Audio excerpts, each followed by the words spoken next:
Welcome to a podcast celebrating Scottish culture and entertainment, which is here to sing the praises of books, films, comedy, music, theatre, exhibitions, telly, poetry, and all that jazz.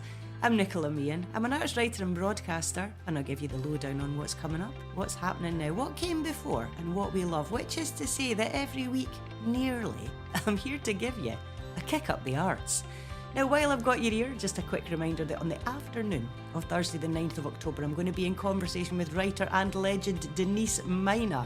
That's at the Stand in Glasgow. It's at 2:30. It would be lovely to see you there.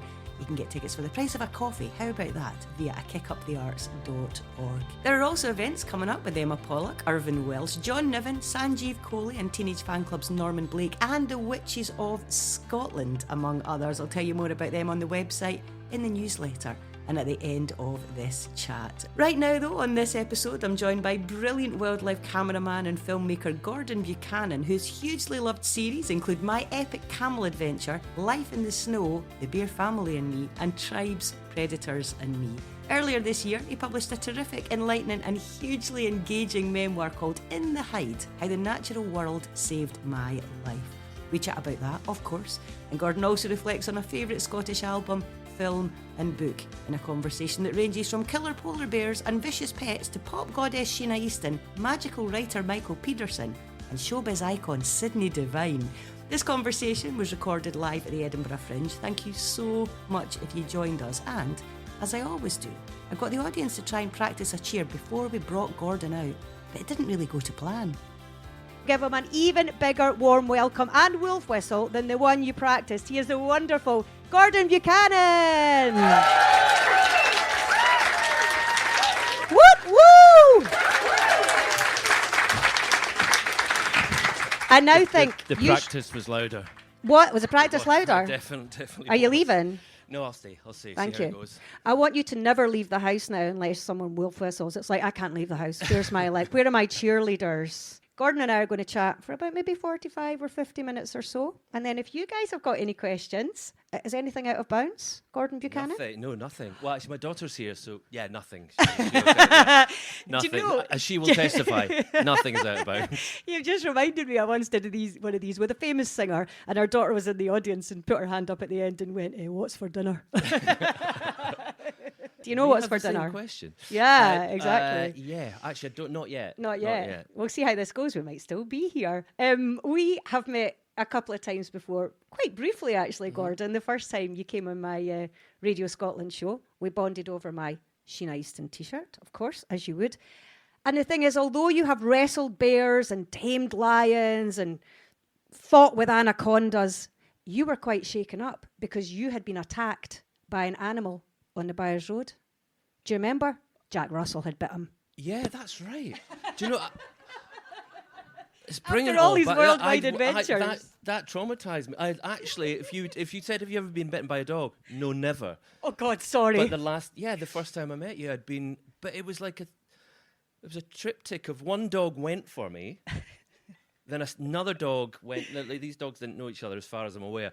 And then the third one, a Jack Russell, actually bit me within the space of 5 minutes. So I don't know what my pheromones were doing that day, but it wasn't. I know, good for but you Jack were. Russells. It was like of all the times I expected you to be shaken up, you have literally stared death in the face with a polar bear through a bit of perspex, but not a Jack Russell on the Byres Road. Yeah. 3 Jack Russells. Then the second time we met was earlier this. God, was it earlier this week? Last week. Was it last week? I have no idea what's happening. Well, I went home anymore. sensibly, and you didn't. That's why it's still the same week for me. It's actually still the same night, and it was last Monday. We were in the planetarium, so this was lovely. It was a book festival event with wonderful writers, Holly McNish, Michael Pedersen, more of him perhaps anon, and Loman Campbell doing music. And you started things off under these incredible skies in the planetarium with some readings. It was wonderful, wasn't it? What a magical night. Yeah, it was a really kind of, it was something that actually Michael Pedersen, who is a poet and author, and my book is sort of, his book Spoiler is my choice. alert. He had sort of invited me to this evening, and it was at the planetarium, and I'd never been, but it was such a cool kind of place, a sort of mixture of sort of spoken word, but music and kind of poetry, and it was just a really fun night. I just thoroughly enjoyed it. We were kind of like sat back. I don't know how many of you have been at the planetarium down at Dynamic Earth. They did a Pink Floyd Dark Side of the Moon event there, which I don't think I would ever have recovered from if I'd been there for that. So we're kind of sat back, and these unbelievable skies and this music, and quite a few people were kind of just like crying. People were kind of having experiences. It was lovely to see you there completely in a capacity, obviously as someone who has always adored the natural world, but also as a writer, because as you say, and here it is, I was too busy to hold it up, In the Hide. It's an incredible read.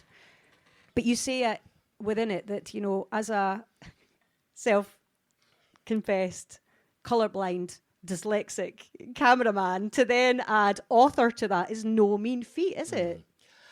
Yeah, I mean, it was something that I did.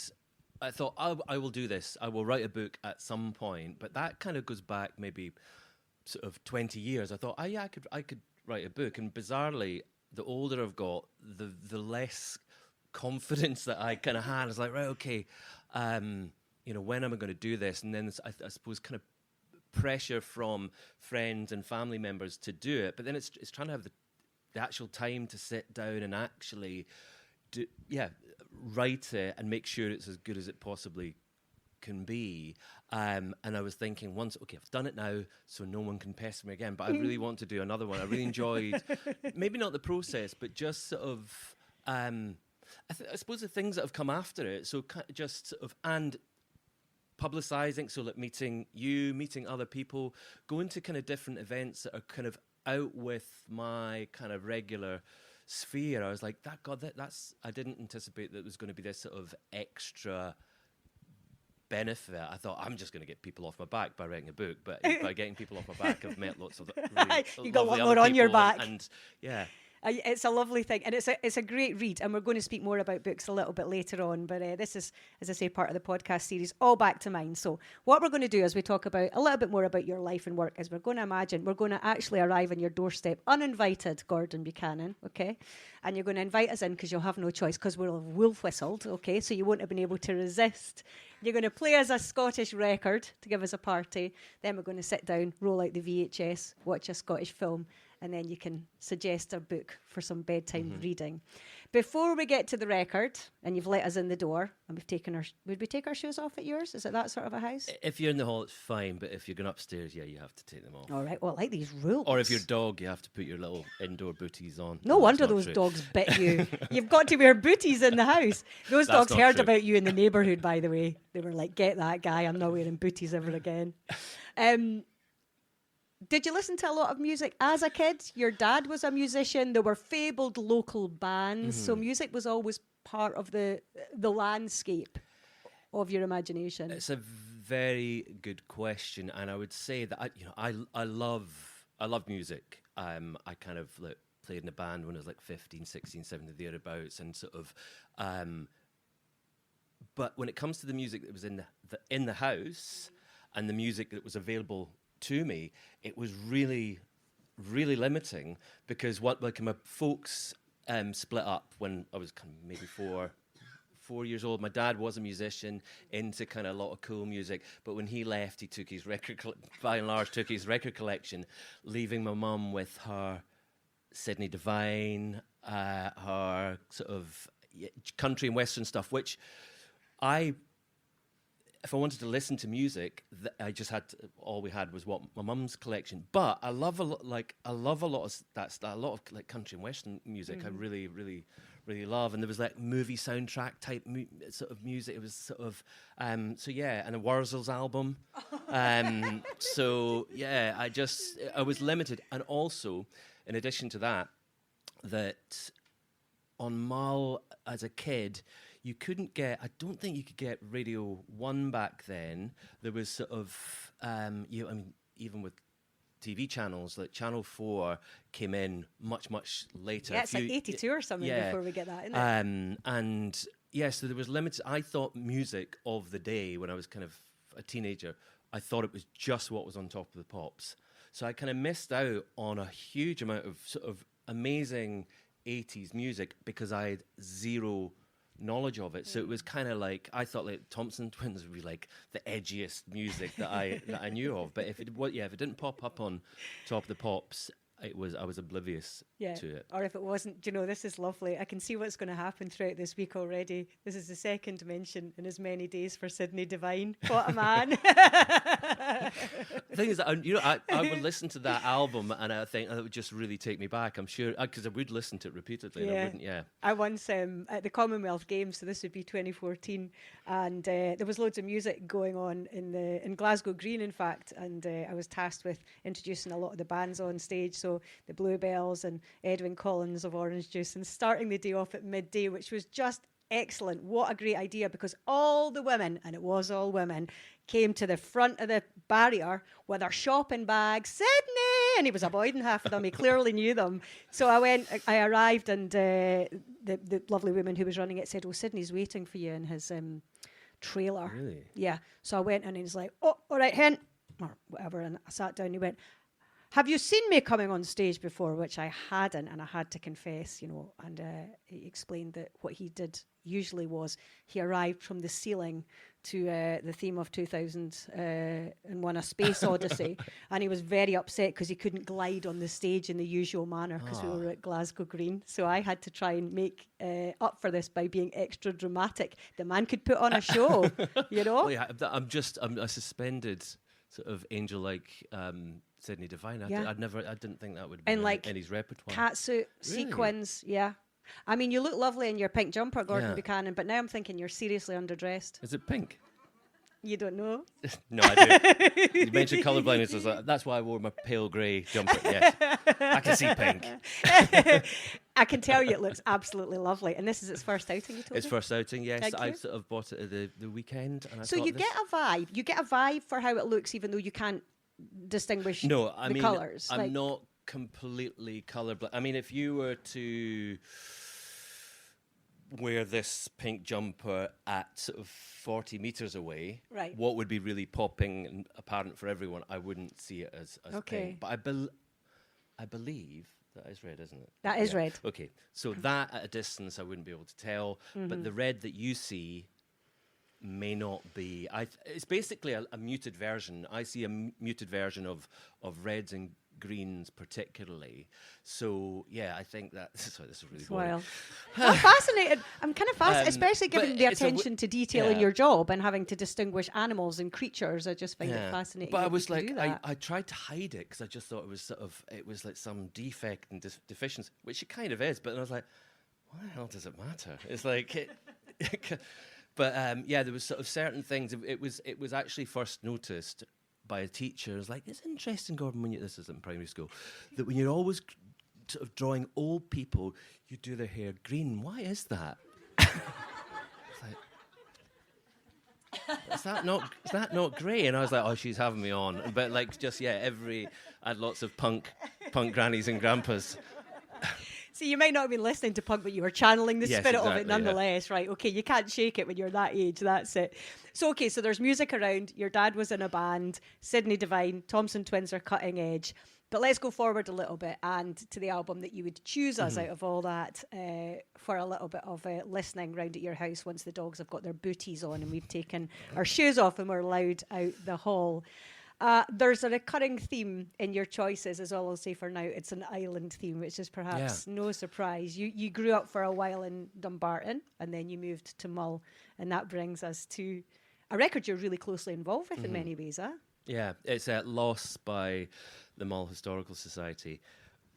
Bizarrely, it wasn't until I sort of on the train I was like, oh, these have all got island themes. How bizarre. But music, but I think for Lost, it is a beautiful album, and I haven't listened to it for years. I don't think I've listened to Colin's sort of more recent stuff, but yesterday in preparation for this, I was like, and it really sort of catapulted me way back to that sort of very early 2000s Yeah, it's era. like 2001, I think it Yeah. comes out. And this is Colin McIntyre, who adopted this Mull Historical Society moniker, really, for what was a very DIY album, but it became quite huge. And these brilliant, when I use the word scrappy, I mean them in the most fond way. These songs that weren't really fitting into any particular pigeonhole, but the melodies were incredible, and all sorts of electronic and folk and all manner of influences within this record. I think that's possibly why sort of they struggled as a band. Alan Malloy, who was sort of like, we were all at school together, and Alan was, well, I was the original before Mull Historical Society. I was the original bassist, and then Alan and Colin and I were in bands with a few other boys, and then sort of it got to a point that was like, Gordy, we're going to do this, sort of as try and get signed, and I'd already started kind of working in wildlife, and I was like, no, it's too big, it's too big a risk. But they plugged away for the next 10 years, and I think it took so long for them to get anywhere was that it was kind of genre defying. You couldn't pigeonhole it, and this is through a kind of Britpop era. So if you've got music with sort of melody and heart and soul and intricacy. Okay, not to say there was obviously music within the sort of Britpop era that was like that, but there was this sort of lull after the storm that kind of let the Mull Historical Society kind of listeners and sort of music lovers like, this is what we need. This is kind of the come down of this kind of bonkers of almost decade. Yeah, it was real classic songwriting as well, because like you, I listened to it loads and loads when it came out. I was living in London at that point, and it's one of these albums, as so many do, that just absolutely brought me back to Scotland in my mind. And but he sounds very much like John Lennon or something like I Tried. Like, there is so many classic songs within it. And so you were at school together as well as being in a band together. Yeah, we were kind of, he was a year older than me, so he was in my brother's class, and we all sort of used to knock about together as small kids, but then when we were sort of, they had a band, so Colin, his cousin, and his uncle, who was quite young, had a band called Trax, Trax. Yeah, of course. And I was like, oh God. And anyway, the bassist sort of opportunity opened up, and I had been like struggling then and struggling now to actually play the guitar to a sort of competent level. But then we needed a bass player, and it's like, for a lot of bad guitarists, it's like, you can play the bass. So yeah, they asked me. I've got Justin Curry sitting here on Saturday. I'm not going to tell him what you just said about bass. There's like, to play the bass well is that's sort of a lifetime kind of play and practice. Whereas to play it passably, you can do that sort of across a couple of weekends. So yeah, I sort of played the bass in that sort of early band, and then we had another sort of band after that, and it was just really good. Yeah, good fun. I think, especially growing up on Mull, when there was sort of, the only live music that we really ever saw was like Gaberlunzie. Did you ever go? So Gaberlunzie was like probably my first gig. There was a Mull music festival that was centred around Tobermory. So I would still say 90% of my live music experiences has been traditional music, so accordions and fiddles and a snare drum and a hi-hat. So that sort of, it was quite nice to be, as young people, kind of doing something that was like actually, and it was a covers band, so we were just playing any of the songs that we liked, and and we made a bit of money as well. You could we'd put on our own dances, and we'd take a cut from the bar. This is when we were like 16, 17, but we wouldn't get half cut from the bar, but we'd take a cut from it. And honest, it was just a really fun way to spend a kind of period of your teens when you're living on an island with not much going on. It is such a brilliant encapsulation of island life in many ways, and a lot of that is to do with the aesthetic of it. So we have these songs, and Loss is, you don't know it, is an absolutely lovely album. Really. And if you do, like yourself, I'd completely forgotten songs like Barcode Bypass are absolutely stunning, watching Xanadu, Annabelle Cannabis, many of which have accompanying films. Mm-hmm. So tell us about these. Oh yeah, because I hadn't mentioned you this. Right, yeah, you didn't tell me, but I knew. So Wendy, my wife, and I kind of both work in TV. We used to be at completely different ends of the sort of TV spectrum. But when Colin and Alan and Mull Historical Society was sort of, got moving towards a record deal just after they were signed, they needed some videos and they needed some cheap videos. So I think Colin, I don't know, he's like, we've got £1,400 to make a video, and the first single was Barcode Bypass, which is like this beautiful kind of extraordinary song. Didn't have a video, but the second single release was going to be I Tried, and he had £1,400, but it might as well have been £14. Because to make a sort of 3 minute 20-second pop promo it can be quite expensive. So we went up in the back of Wendy's Vauxhall Corsa with some equipment that I had, some equipment that was begged, borrowed and stolen. We begged, borrowed and stole, we managed to basically shoot this thing by calling in every favour that we could. And that video, it was a video for I Tried. I'm sure you can find it. You online. can. It's on YouTube. You can Google it. It's right there at the top. You might watch it and go, what a load of shite. But that video was for a month, back in the day, those days, MTV used to have this sort of video, it was like Video of the Month, it was called Rated and Recommended. Yes. And I Tried was in sort of rated and recommended video for the month. So that was like across every sort of music video on this side of the pond in the States, kind of pretty much worldwide on MTV. And this little £1,400 video that we'd shot, with a lot of luck, actually. We sort of, like Colin said, we're shooting it on Mull, and he said, it'd be great if it was nice snowy, and I was like, that's kind of not going to happen. It's not going to happen. And we had this massive dump of snow, and so we shot this really. If it hadn't been for the snow, it would have been truly rotten. But it went head to head for across the whole month. Went head to head with Britney Spears' video. That was cost more than £1,400. I think that's what made it stand out, though. I think the fact that it was on the radio, but also particularly on what was then, these kind of MTV, these music TV networks were absolutely huge, and you really could break an artist. And I think certainly for that album, and at that point for Colin, that was huge. But it would really stand out. And again, I went back and watched them because there was part of it being the whole package with Mull Historical Society.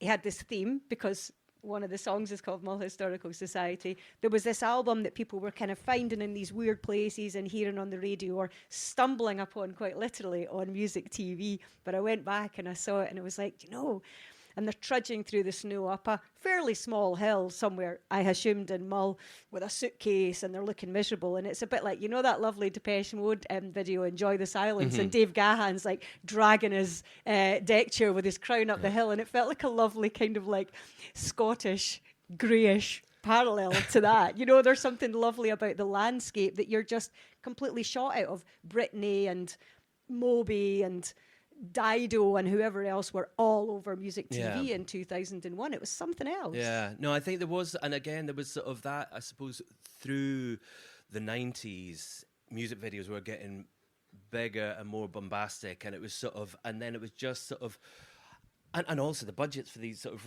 music videos were going up and up and up, and it's like, well, let's just, like, we can still tell a little story and provide visuals for this song for £1,400 with a lot of favours. And it was sort of, idea-wise for the video, it was kind of sort of ideas Wendy, Colin had. As far as sort of, I kind of sort of, I suppose, poured some sort of icing on top of it and just sort of thought, okay, visually this stuff is sort of, this will look weirder if we shoot it in this way.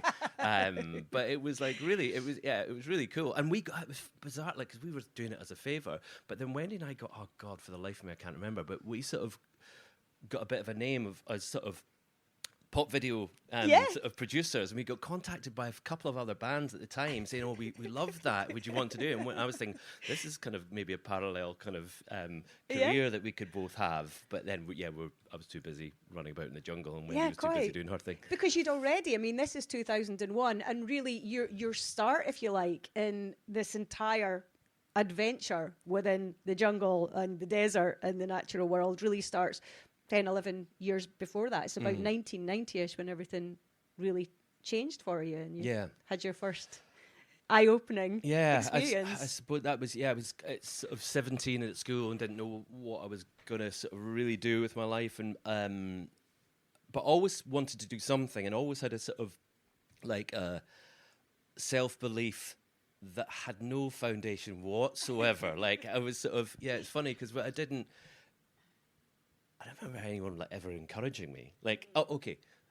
And any adult encouraged me. I think with my friend group that we were all kind of putting wind into each other's sails, and we all sort of, not in a competitive way, but we all kind of really supported each other. So there was a confidence that I think we all had around about then. But I still thought I really don't know what I'm going to end up doing. What did the careers advisor suggest you became? Well, based on quite an extensive Q&A questionnaire, he said I should be a nanny.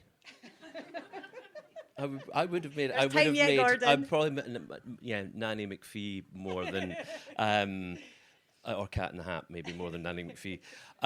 But yeah, that for some reason being a nanny. But then when I said, actually, I think the second time I saw him, because this is just about to leave school, and I told him I was interested in wildlife filmmaking. I'd met this wildlife filmmaker, and I wanted that. I thought it sounds like the perfect job. And then he was like, sort of looked at my non-existence credentials, and then his big kind of Rolodex of the jobs in the world that you had to do, and he was like, no, there's not. Why it's not even in here. And then he got to the very end, to the Z. He was at zookeeper. You can be a zookeeper, and it was like, and you don't need any grades for that. And I was like, that's not.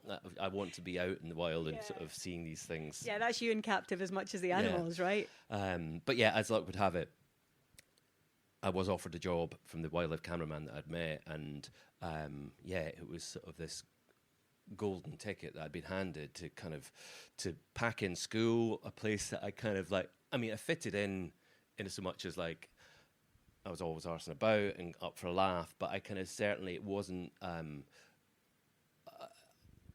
didn't thrive there, and certainly didn't thrive academically. So yeah, this sort of golden ticket of actually packing in school and then gone off to spend a year and a half in Sierra Leone was given to me by Nick Gordon, who was a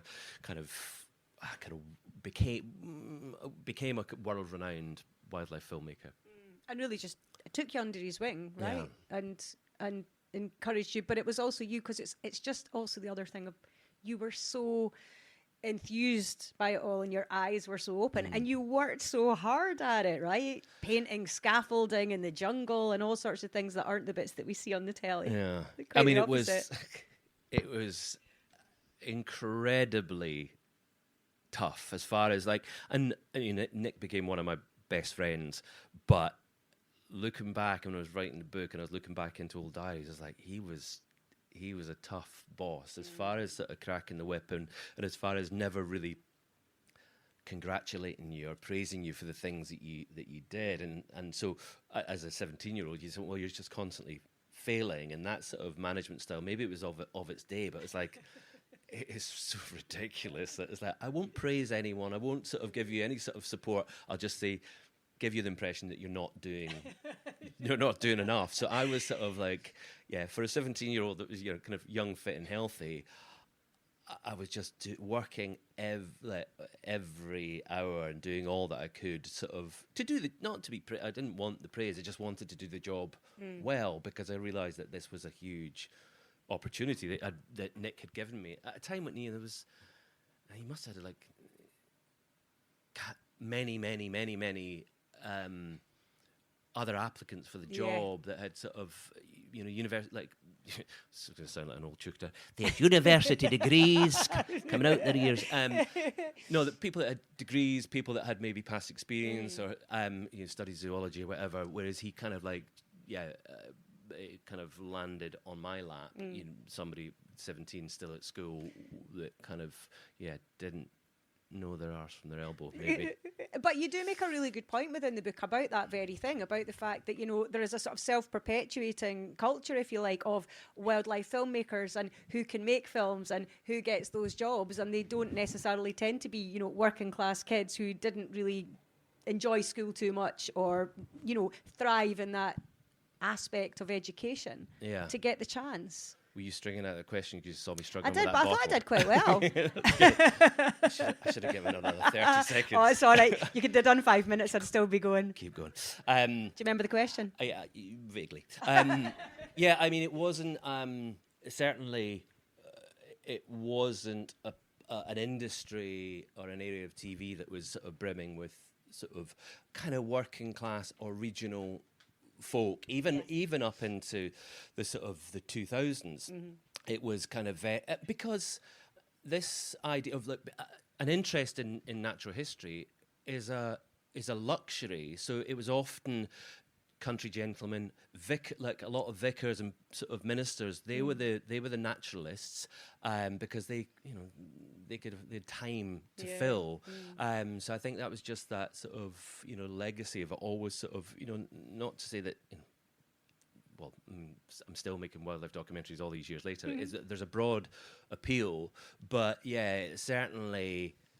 I remember going into the BBC. I was going to put this in the book, and I think we took it out because I thought it just sounds like I've got a massive chip on my shoulder. Bring it on. But I've got one on each shoulder. No, but being in the BBC back in the kind of early 2000s, or the Natural History Unit in the early 2000s, and just saying like how many people went to public school in this building, and the person I was speaking to, naming no one, was like, I should think all of them. Bloody hope so. And I said, so out of them, how many of them are sort of Oxbridge? She was like, I would hope all of them. And I was like, I got I thought I'm a kind of sort of just hold it back, and then, okay, maybe burn a bridge or two. Anyway, I came out of this meeting thinking I really don't fit in. I was sort of kind of told that I kind of didn't really fit in. And I was like, right, okay. And I sent an email to, I think, three of the producers that I met back then, and just saying, like, how short-sighted they were. And it's like, okay, I didn't cartwheel into your room and sort of blow smoke up your backside, but it's like you're just kind of writing me off. It's like without thinking. It was like, okay, who is the future of this industry? What's it going to look like in 10 years, 15 years from now? And I was like, I'm never going to come back into that building ever again because it is just so demoralizing. 2 job offers. So it's like, does deserve a cheer. If you, just burn a few bridges or sort of see what happens. They were so embarrassed because I'd called them out. And that really kind of helped me enormously. Isn't that brilliant? Yeah. I've got this vision of you kind of like chucking grenades at the back of you, the bridges, and then going, oh my God, here's a new bridge. It's amazing. Yeah. You know, it's like, it's funny the way, but you had your principles, right? But that makes me out to be some kind of sort of Clint Eastwood sort of like grenade tosser. I probably left the building going, thanks guys, it's been really lovely. Thank you for your time. And then I was like, backstabbing. But no, I didn't. I'd sort of, But now, I mean, there was a realization within all sorts of areas of TV that there has to be diversity of all sorts, and TV. I would say TV because you can make these decisions quite quickly. You can change the TV sort of, certainly the kind of production. Or actually, you can change the TV landscape really quickly. And I'm glad to say that, you know, the BBC Natural History Unit.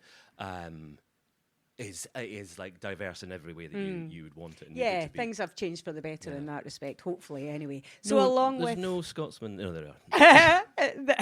Never enough. So you've got this parallel career by the time we get to 2001, kind of, in that the wildlife filmmaking, documentary making is all happening. There's this kind of like pop video guy going on in the background. Amazing.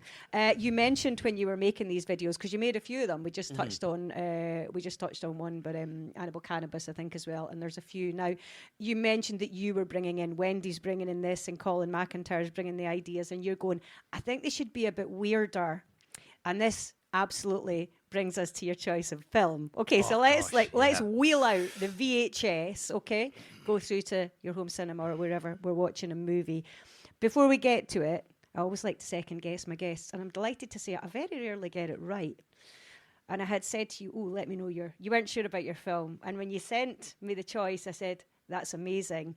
I did wonder if you would go for a film, because within the book you talk about having this fantasy of becoming a beachcombing hermit. And so I wondered about Local Hero. And I was close, but absolutely no cigar, right? It was on the mainland.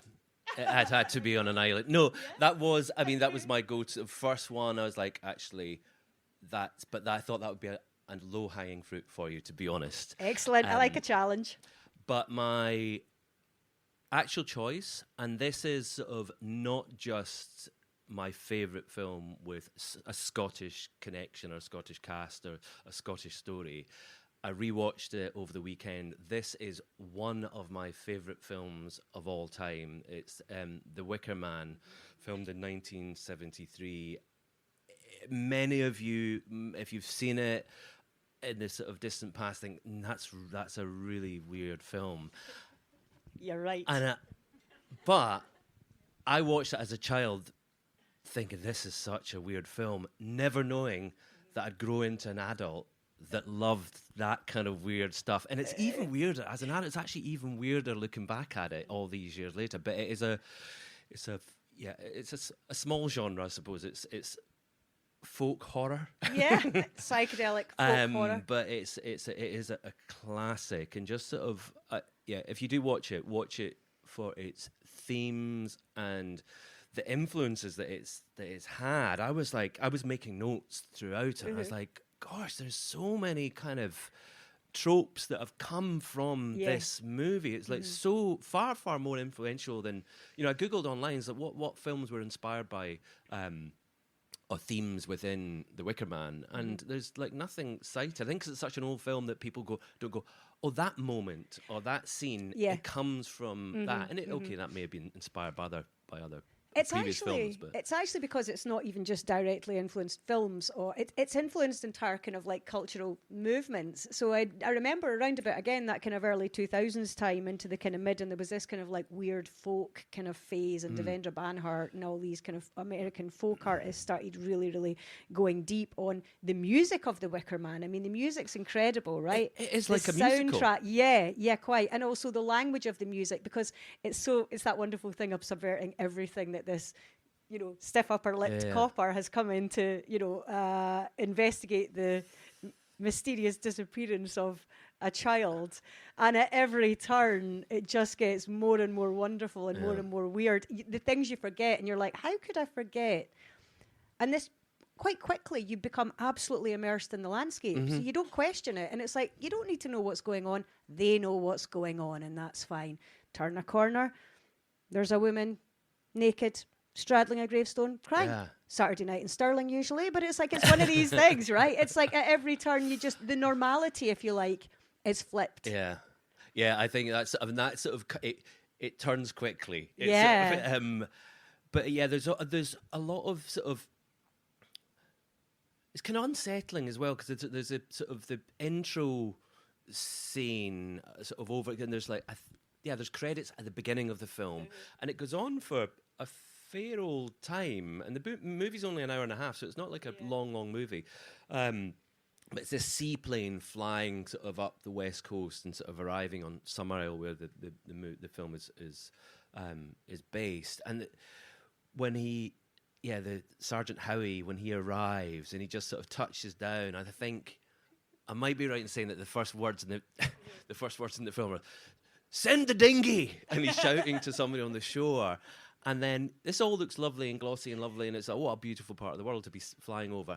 And then there's a close-up of the eye on the dinghy, on this little boat. And there's like, it's just little kind of creepy shift because Yeah. it lasts a bit too long. And like for anyone that's watched White Lotus uses that same trope to kind of unsettle people by just lingering on something. Well, what's that about? And then when he arrives in the village and he goes up to what just looks like a nice little island cake shop, and there's like chocolate hair, and there's like a chocolate baby's head, and then he goes into the shop and there's a jar of foreskins in formaldehyde. And we had that shop on Mall, but yes, we all knew that shop. Unfortunately, with big supermarkets and online shopping, that stuff is really hard to get these days. Yeah, quite. It's a joy, every detail of it. And you're so right. It is the familiarity of the local shop that we all remember with the jars of sweeties. And then just when you go, there's just always this unsettling undercurrent. And the next minute, a girl's been administered a frog. Yeah. I was writing down, even just the innocuous lines are still great. Broad beans in their natural state are not usually turquoise. It's like, because there's an ecological message in this film as well, right, which is fascinating. The ideas of tradition, of ritualism, of our expectation of what is acceptable and normal are all there. But the ecological sort of resonance really struck me. Yeah. They don't have any vegetables because they have to send them all away. So the peaches are tinned and the broad beans are tinned. And there must be something in that for you. No, I mean, it's sort of, again, like, that is sort of an environmental theme back then in 1973. Sort of, if somebody said, do you know that all the kind of stuff, the stuff that we grow here, that gets sent off in the west coast of Scotland now, it's like, all these prawns and all these lobsters and clams, they all get off. It's like, if somebody says that now, a lot of people don't know it, but back in 1973, the sort of that theme was like, well, we grow all this stuff and live on this sort of fecund island, but all of it gets sort of sent away and the locals are just sat eating, tinned everything. But I suppose the whole film is just like a clash of beliefs, clash of belief systems, and the sort of the two kind of, I suppose, the island sort of is the character really, and sort of everyone on it is the character versus, and it's about kind of not the free love of the 60s, but a kind of pagan version of sort of not free love, but fertility. And then you've got this buttoned up Presbyterian Sergeant Howie who's sort of praying every night because he realised he's ended up in, he's sort of this corrupt place. Clawing at the walls. Yeah. But you actually watching it, and I suppose when I watched that as a child, you think, oh, well, this is sort of, the sort of good versus evil. But actually watching it as an adult, it's not. It's just about repression versus liberty and belief systems. Sort of that's all it is about. And there's a great line. It's sort of the Lord Summerisle says the old gods are still alive. Your God had his chance and now he's dead. And it's like that sort of. There's a sort of all these sort of pagan and Christian themes, but it's just I suppose it's about conflict and sort of how if that was I haven't watched the remake of, there's a Nicolas Cage remake of it which I'd quite like to watch and see but normally in most movies these days someone gets won over or the problem is solved but the Wicker Man doesn't end like there's that. no resolution in that there's no way, resolution. right. It has an ending, but there's a lot to take from it, and I'm really excited. Just talking about it again, I'm going to watch it. I'm going to watch it again because it's one of those films. There will be other bits and pieces you can watch time and time again and rejoice in, but other things that you may miss first time round. Because every detail, as you say, even what's in every one of those jars, nothing's wasted. That idea, though, of what we perceive as tradition, our sense of value structures, our even sense to some extent of reality, of what we believe in, what we've learned in your travels across the world, like you must have experienced lots of different dimensions of that within the people you've met, the communities you've spent time in. What we think here is not what everyone thinks, right? No, that's a really great point because across the world there's sort of, I suppose it's a sort of a kind of colonial or sort of post-colonial kind of self-regard. It was like, well, this is our way of doing things. This is our kind of sort of our expected religion. But actually, around the world, there's sort of, people's beliefs and practices and cultures.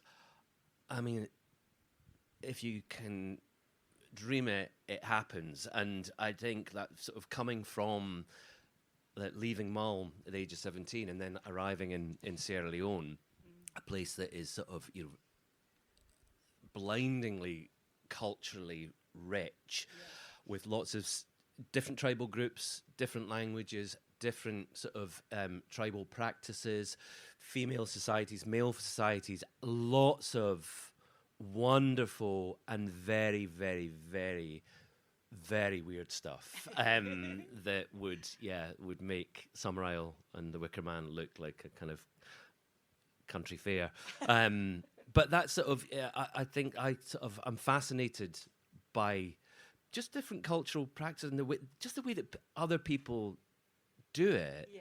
And I think sort of initially, never like, this, more than the animals, I suppose, when I arrived in Sierra Leone, I was kind of just as interested in people and the way that the things that people do. And actually, one of the series that I wanted to do, this is kind of there's the Bruce Parry Tribe series, but before that came out, I was like, I'd love to go around the world visiting different tribes and looking at their initiation ceremonies and all of that, and just sort of doing a series about that. And it was a very good idea, and that's why someone else did it, and probably would have done a better job of mine other than I would have done. But I remember this is kind of horrific, but this is sort of one example of like just crazy things that I have witnessed that didn't make it into the book. We arrived at this. It was the Ticuna tribe in the Amazon, sort of northern Amazon part of Brazil, and we arrived and they said we're having this initiation ceremony for two girls that have kind of come of age. This is kind of through translation, but it was basically initiation sort of.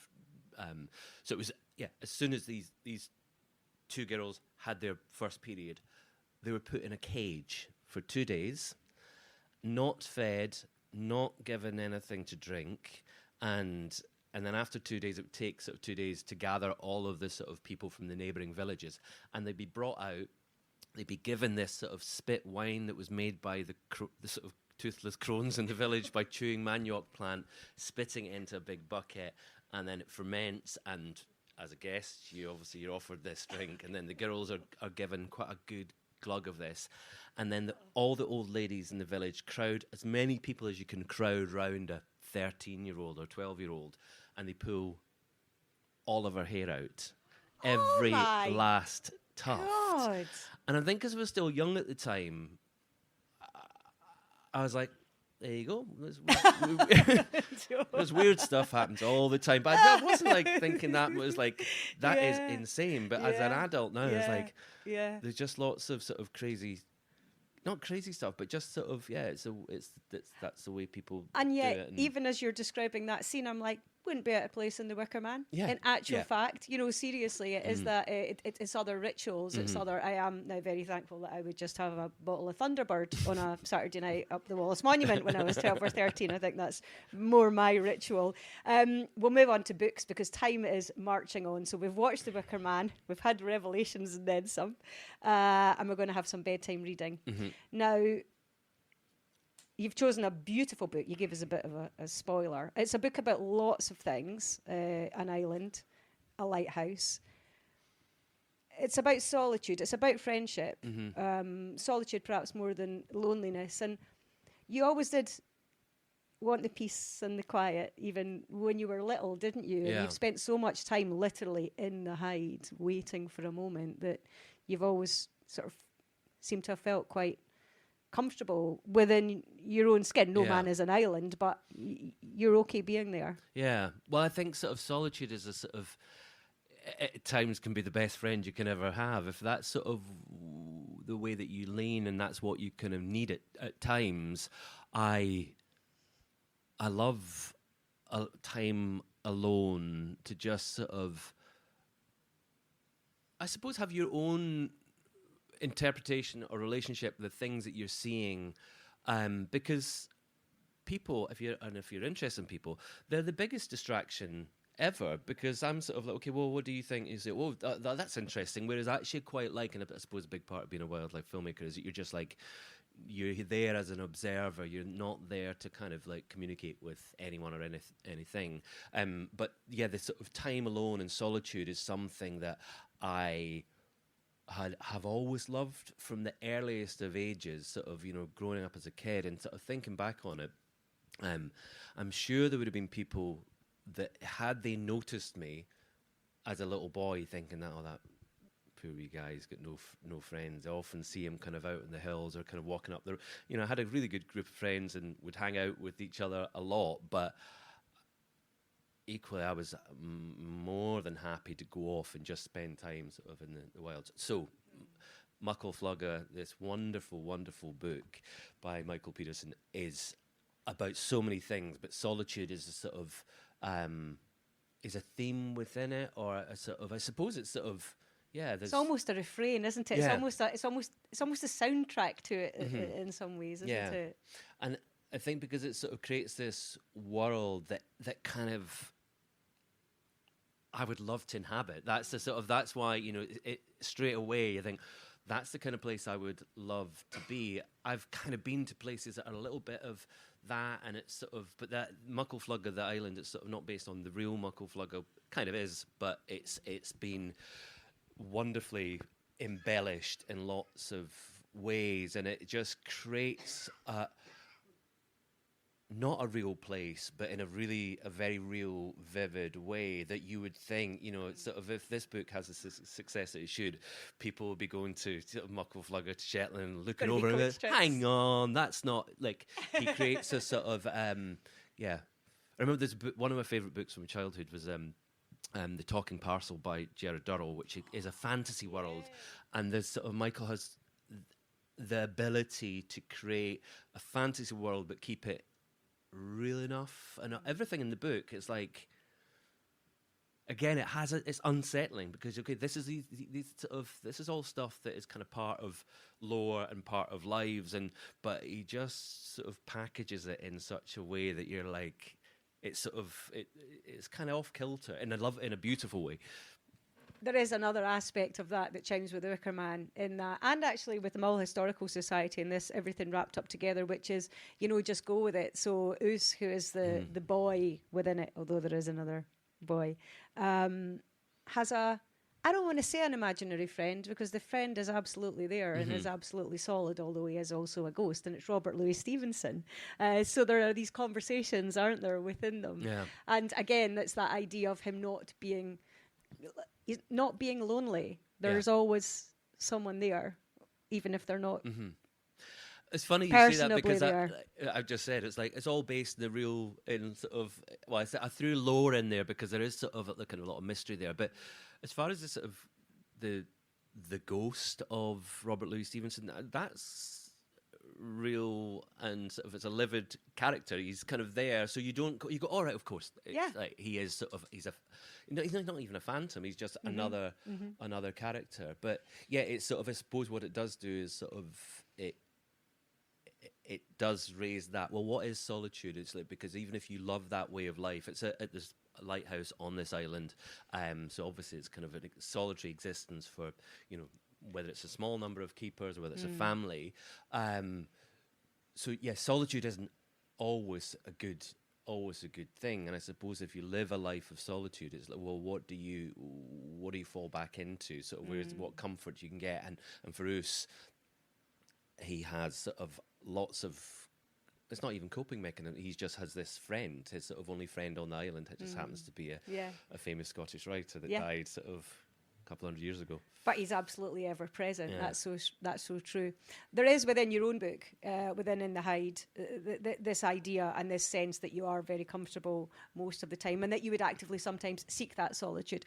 The flip side of that is that family is there at every single turn. So you speak, of course, about your upbringing and about your mum and your dad, about the events that happened after that. There are these other kind of hero worship elements with certain people. And then, of course, Wendy comes onto the scene, and your wonderful kids. But even within your own documentaries, the Family and Me series is quite a recurring theme. So the flip side of that is that family is always really, really rooted in what you do as well. Yeah. And I think,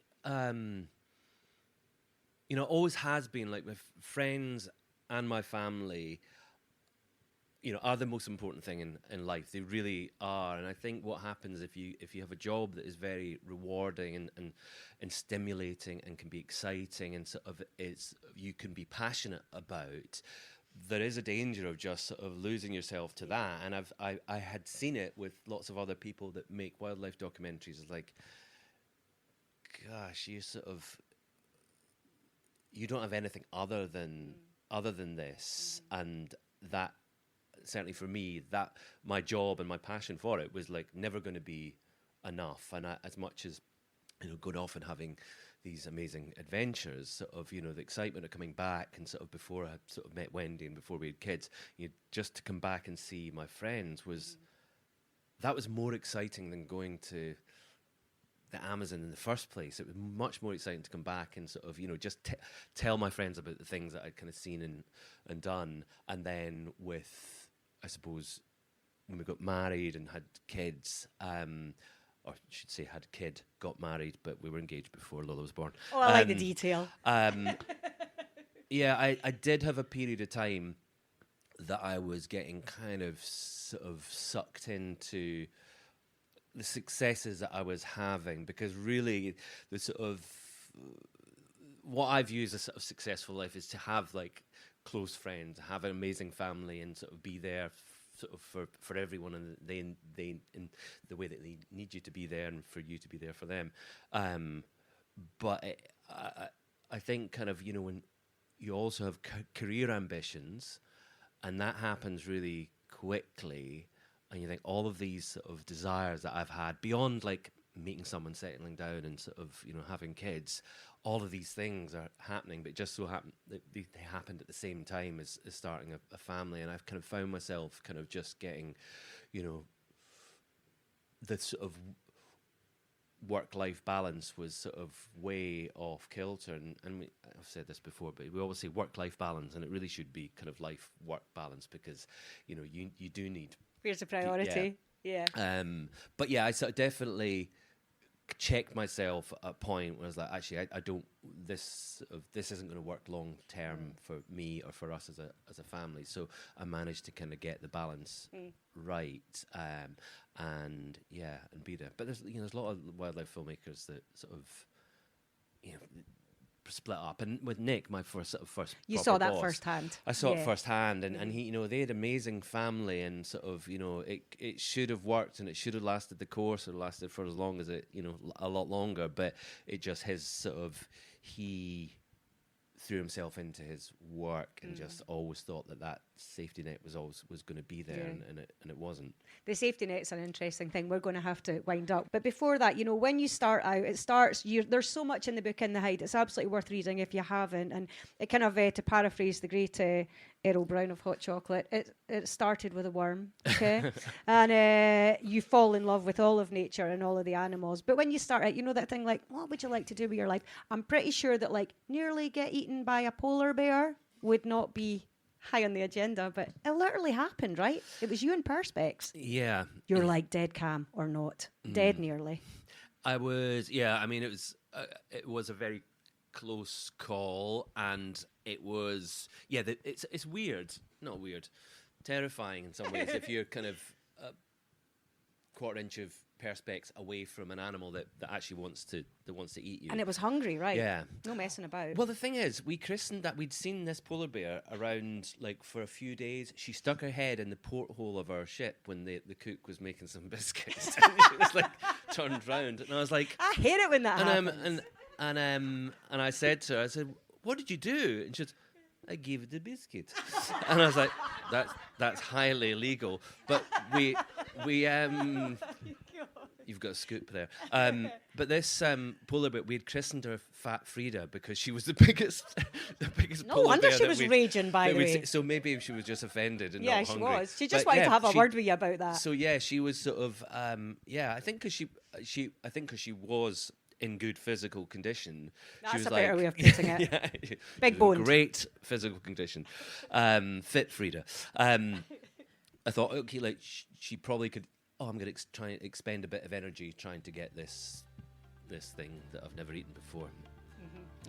But And yeah, I mean, it's sort of I have become best known for the thing, maybe the most stupid thing that I've ever done. We've all been there. Thank you so much for coming. Thank you to The Stand, and a huge thank you to the amazing Gordon Buchanan. Get Muckle Flugga and absolutely get this. Thank you so much. Thank you.